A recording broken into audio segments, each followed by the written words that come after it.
Hello hi നമസ്കാരം. അപ്പോൾ ഞാനിന്നിവിടെ വന്നിരിക്കുന്നത് ഒരു കൂന്തൽ റോസ്റ്റിൻ്റെ റെസിപ്പിയുമായിട്ടാണ്. നമ്മുടെ പാനിൽ കുറച്ച് വെളിച്ചെണ്ണ ഒഴിച്ച് കൊടുത്ത് വെളിച്ചെണ്ണ ചൂടായി വരുമ്പോൾ കുറച്ച് സവാള ഇട്ട് നല്ല പോലെ വഴറ്റി കൊടുക്കുക. അതിൻ്റെ കളറൊന്ന് മാറി വരുമ്പോൾ നമുക്ക് ചതച്ച് വെച്ചിരിക്കുന്ന വെളുത്തുള്ളി ഇഞ്ചി പേസ്റ്റ് നല്ല പോലെ ഇട്ട് വഴറ്റി കൊടുക്കുക. അതിനുശേഷം ഞാനതിലോട്ട് 3 പച്ചമുളകും ആവശ്യത്തിന് പച്ചമുളകും ഒരു തക്കാളിയും ആഡ് ചെയ്ത് നല്ല പോലെ വഴറ്റി കൊടുക്കുന്നുണ്ട്.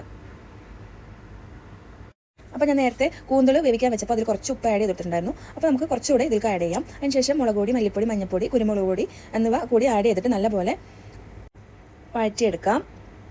നല്ലപോലെ വഴറ്റിയെടുത്തതിന് ശേഷം ഞാൻ ഇതിലോട്ട് കുക്കറിൽ വേവിച്ച് വെച്ചിരുന്ന കൂന്തൽ ഇട്ട് കൊടുക്കുന്നുണ്ട്. നല്ലോണം വഴറ്റി കൊടുക്കുന്നുണ്ട്.